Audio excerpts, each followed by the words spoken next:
Okay, so we've done our preset lens corrections. Now what I'm going to do is I'm going to once again highlight every picture in the film strip. Make sure you're in all photographs here.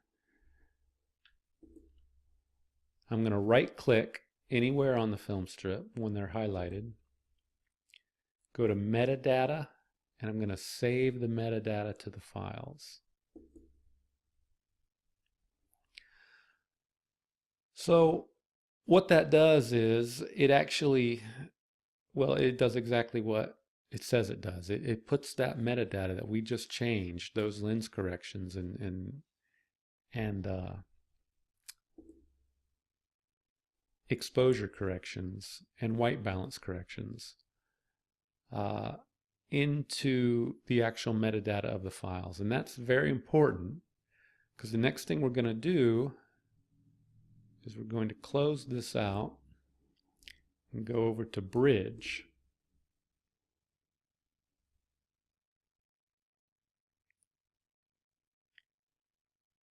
And we want Bridge to recognize that metadata that we just did. If we didn't save it, it would not recognize it, and our whole batch would not work.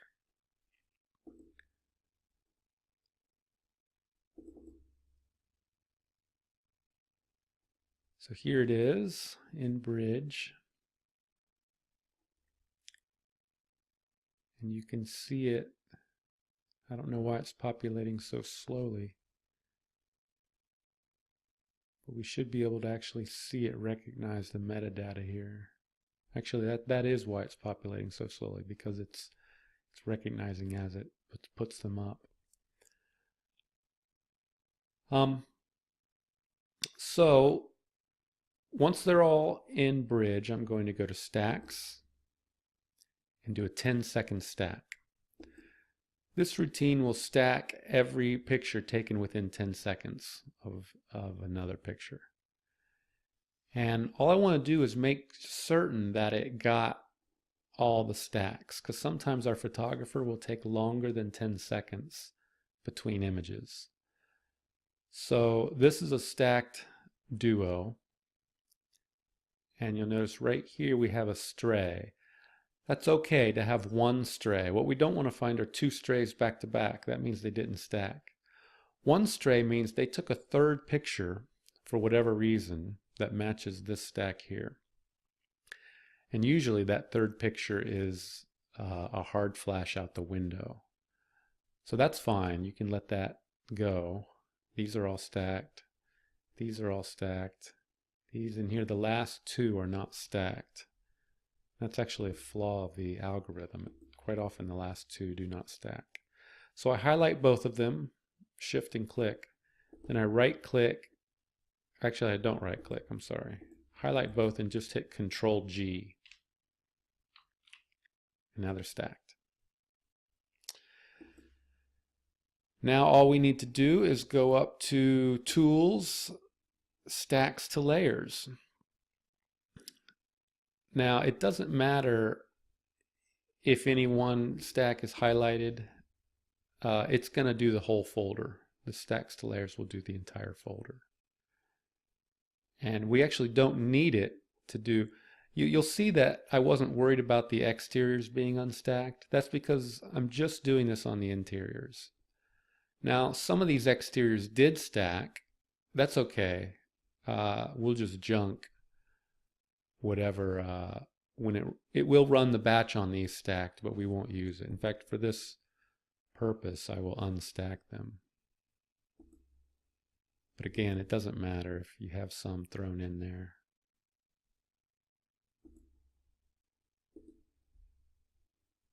I'm just unstacking them so you'll see the batch run doing work for us. Okay, so Tools, Stacks to Layers. So now it does its thing. It's gonna open Photoshop for every stack and run our little routine. I call this the batch. And it does this automatically. We can walk away from the computer. It may take, 20 minutes on one house or or 2 hours if you're running 5 homes, you know. So we'll pick it up when it's done. So here we are back into Lightroom after the batch has run. I'm going to import the results of the batch. And actually, I have some I don't need in here from yesterday. I'm going to highlight those and deselect them. And of course, these exteriors I don't need. Okay.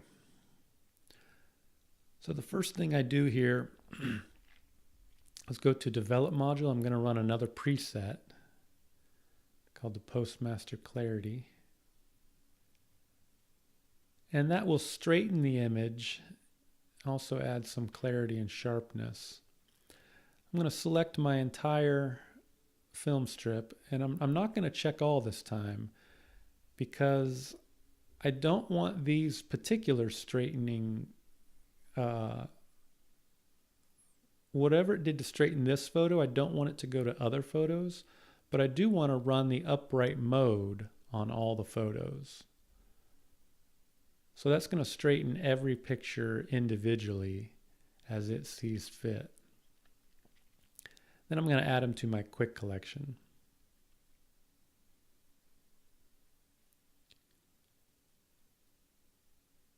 So the first thing I usually do is I run a white balance, and I'll adjust the overall exposure.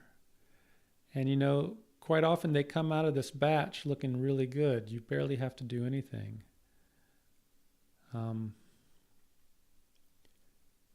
Which is, you know, how it should go. I might, you know, pull some saturation out of that that ceiling lamp. You notice I'm a little concerned about the oranges in the floor. But you see, if I go down to color here, I've already dropped the orange in that preset. But a lot of times if you get wood, you'll have to drop it even more. Looks like I'm just white balancing these. Gonna take away anywhere where the photo looks kind of drab and, you know, dreary, you want to pump some life into it. So the exposure brush is very common. Sometimes you do exposure and like it's very drab back there by that wall. Just take a big soft brush and bring it to life. Just looks more inviting.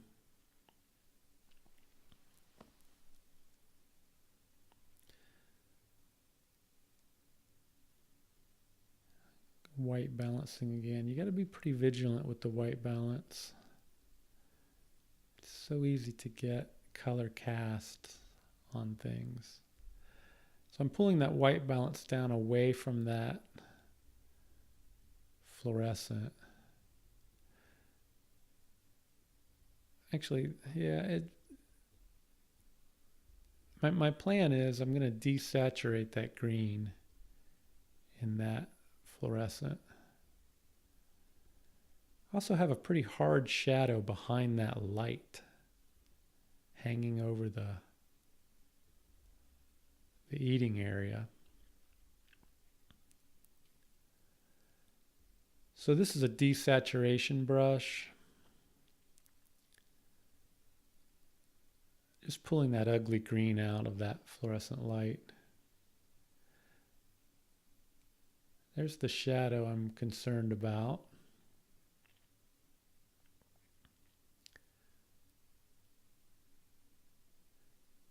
If we go back to all photographs and look at our original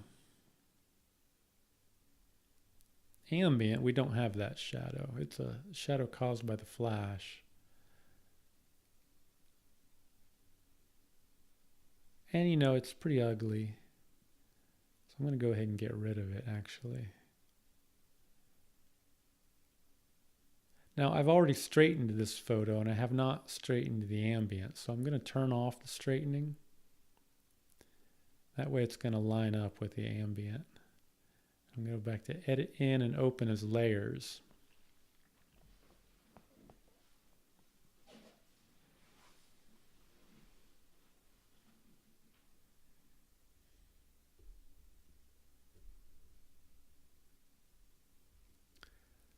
So this is a pretty simple mask job. I'm putting this one on top. I'm going to create a mask. Now I'm not going to go with I'm going with 55% brush here, black brush.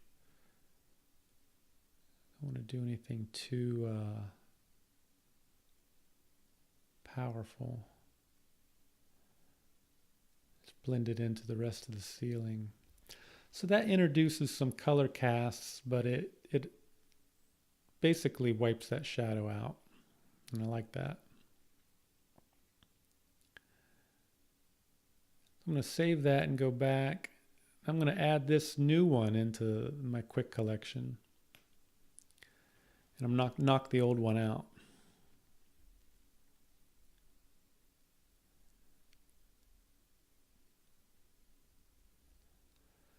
So I'm going to desaturate some of that color cast that I added.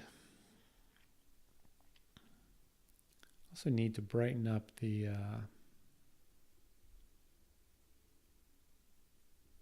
this area back here. I'm going to bring to life. Looks a little dead.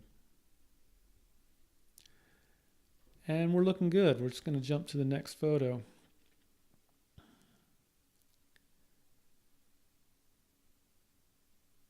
Desaturate that ugly green. Give something nice and crisp.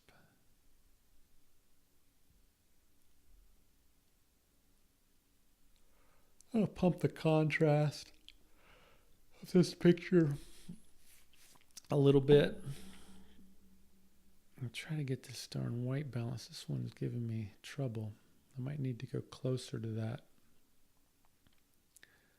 Split the difference here. And warm it up a touch. It's a hard one.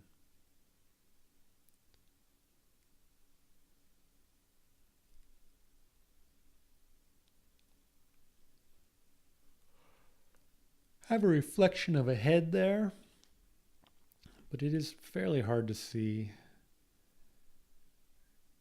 So I'm going to let it go. If it were in the middle there, I would probably wipe it out. Okay, so when we have brightly colored walls like this, they are almost always too intense. I'm going to white balance off the ceiling and see that I'm going to the yellow channel here just to dull them down a bit. Going all the way to -30, and that's probably realistic. I'm also looking at this spot on the wall. My fear is that it's a lens spot, but actually I think it's something in the paint. In fact, there's kind of a lot of grunge there. If we lower the clarity, it's going to help with the grunge. And if that were a lens spot, I would clone stamp it out, but I see it's in this other picture too, so I know it's in the actual wall. So I'm going to leave it and wait for the realtor to tell me that he or she wants it out. Otherwise, I'll be misrepresenting the property.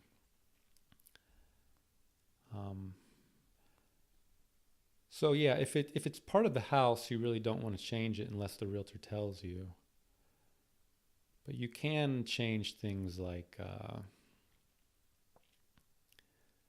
clutter they left out, or clutter they left in the yard. Feel free to do that.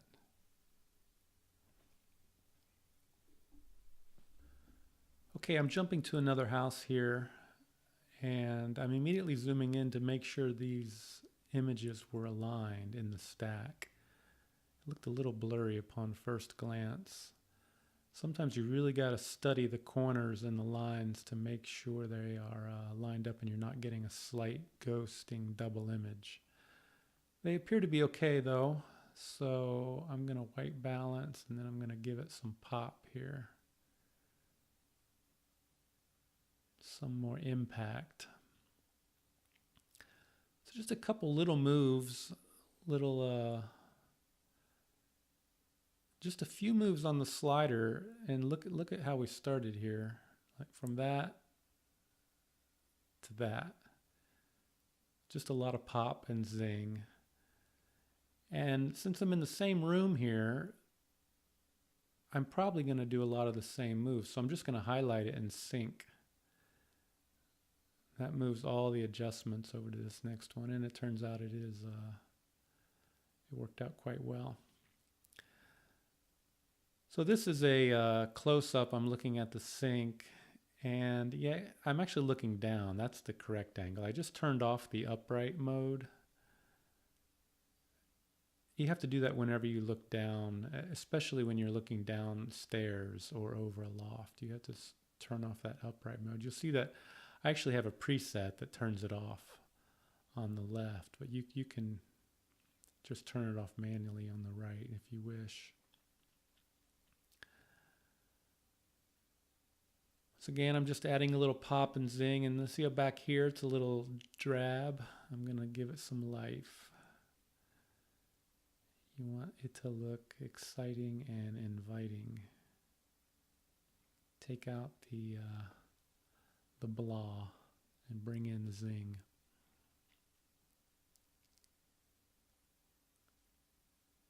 I'm also, there's a bit too much ceiling here. And this is actually fairly common to have too much ceiling. Just a little subtle crop. I like that better.